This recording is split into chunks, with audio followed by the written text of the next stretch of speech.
छोट है आप में से कोई 8 बच्चे वाला? हाथ उठाओ।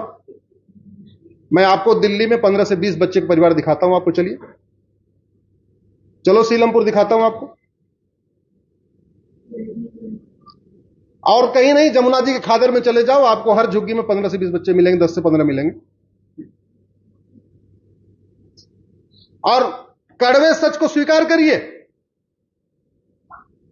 ये बहुत बड़ा एक मीठा झूठ है कि कुछ बात है कि हस्ती मिटती नहीं हमारी। अरे बस्ती की बस्ती मिट गई है। 1805 में प्रधानमंत्री थे पंडित नंदराम टिक्कू, गांधार के कश्मीरी ब्राह्मण थे। 1830 में परिवार सहित वहां से भाग गए, उसको अफगानिस्तान आज की डेट में कहते हैं। गलतफहमी मत रहिएगा, कुछ बात है कि हस्ती मिटती नहीं हमारी। हस्ती मिटिए और छोड़ के सब कुछ भागे। आडवाणी जी सब कुछ छोड़ के आए थे, जेठमलानी जी सब कुछ छोड़ के आए थे, इंद्र कुमार गुजराल साहब सब कुछ छोड़ के आए थे, मनमोहन सिंह जी सब कुछ छोड़ के आए थे, मिल्खा सिंह सब कुछ छोड़ के आए थे, खुशवंत सिंह सब कुछ छोड़ के आए थे। हम भी अच्छा आप भी हैं?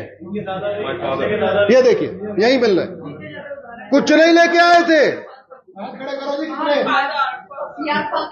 आप सारे लोग छोड़ के आए। बताइए, आपको लगता है कि 1947 में भगा दिए गए तो एक ही बार भगाएंगे? अरे अब की बार 400 पार नहीं हुआ तो 25 साल बाद फिर भगाए जाएंगे।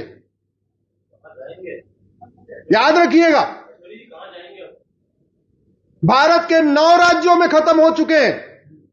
9 राज्यों में 800 जिलों में से 200 जिलों में खत्म हो चुके हैं, यानी 25% जिले में खत्म। और 6000 तहसीलों में से 1500 तहसीलों में खत्म हो चुके हैं। भारत के बॉर्डर पे टोटल 300 तहसीलें, उन 300 की 300 तहसीलों में खत्म हो चुके हैं।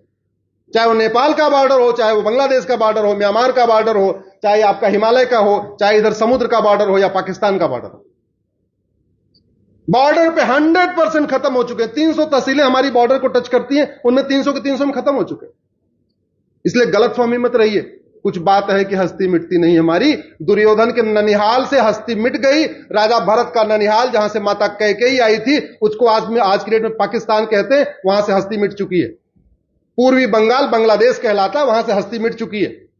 भारत के 900 राज्यों से हस्ती मिट चुकी है, भारत के 200 जिलों से हस्ती मिट चुकी है, भारत के 1500 तहसीलों से हस्ती मिट चुकी है। समाधान संविधान में संशोधन करके इसमें डालना पड़ेगा। कानून बनाने से कोई आगे छेड़छाड़ कर सकता है, इसलिए पहले संविधान में डालना पड़ेगा।